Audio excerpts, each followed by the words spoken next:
Hi guys, मेरा नाम प्रीतम है और मैं मुंबई से हूँ।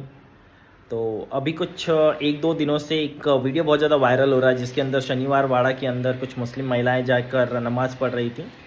ये actually archaeological survey of India के द्वारा प्रिजर्व्ड साइट है। मतलब ये ऐसा ही जिन लोकेशंस को प्रिजर्व करती है हिस्टोरिक प्लेसेस मानकर। तो वहाँ पर पूजा पाठ या फिर नमाज वगैरह सब कुछ बैन होता है, कुछ भी अलाउड नहीं होता है।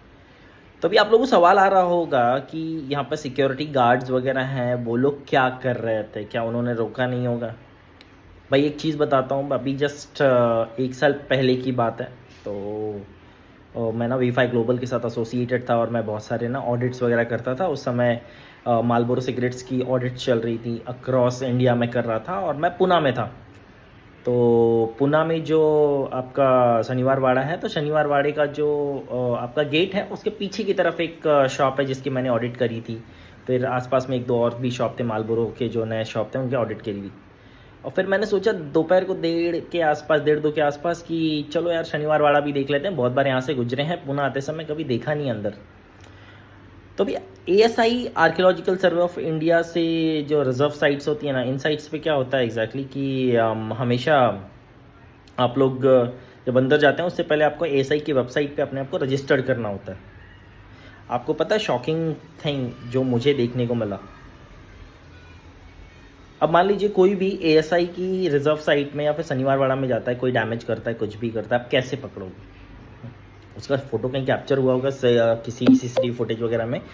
और फुटेज कैप्चर होने के बाद क्या करोगे आप? उसका फोटो मैच करोगे, आधार कार्ड वगैरह से मैच होगा।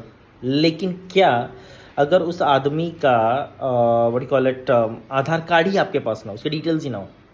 What exactly is happening in Shaniwar Wada Pune is कि जो गेट पर सिक्योरिटी गार्ड्स है ना, जब लोग कहते हैं कि हमारे पास आधार कार्ड नहीं है, ये नहीं है, वो नहीं है, एएसआई की वेबसाइट पे 1 2 3 4 5 रैंडम नंबर्स डलवा कर उनके एंट्री कर कर उनको अंदर भेज देते हैं। अगर एएसआई अपनी वेबसाइट चेक करे, प्रॉपरली शनिवार वाड़ा का डेटा चेक करे, एएसआई को पता चलेगा कि ये चीज़ वहाँ पर हो रही है। किस तरह के सिक्योरिटी गार्ड्स रखे हुए हैं, किस तरह के लोगों को रखा हुआ है। आपको लगता है ये लोग है ना हमारी हिस्टोरिकल साइट्स को हमें सिक्योर कर पाएंगे? लाइक निठल्ले लोग हैं यार, सीरियसली निठल्ले लोग हैं। मतलब उनके पास इतना भी टाइम नहीं है कि प्रॉपरली आधार कार्ड डॉक्यूमेंट चेक करें, जो कि उनका बेसिक काम है। उनका काम है। अगर शनिवार वाड़ा में अगर कोई हिस्टोरिक चीज़ है, कुछ भी है, अगर वो चोरी होती है, कैसे पकड़ोगे यार? तुम्हारे पास तो कोई डेटा ही नहीं है। तुम क्या करते हो कि आधार कार्ड के नंबर्स की जगह पर 1 2 3 4 5 6 कुछ भी डलवा देते हो। मेरे सामने हुई बात है। एएसआई या फिर महाराष्ट्र गवर्नमेंट अपना डेटा चेक करे तो महाराष्ट्र गवर्नमेंट को पता चलेगा।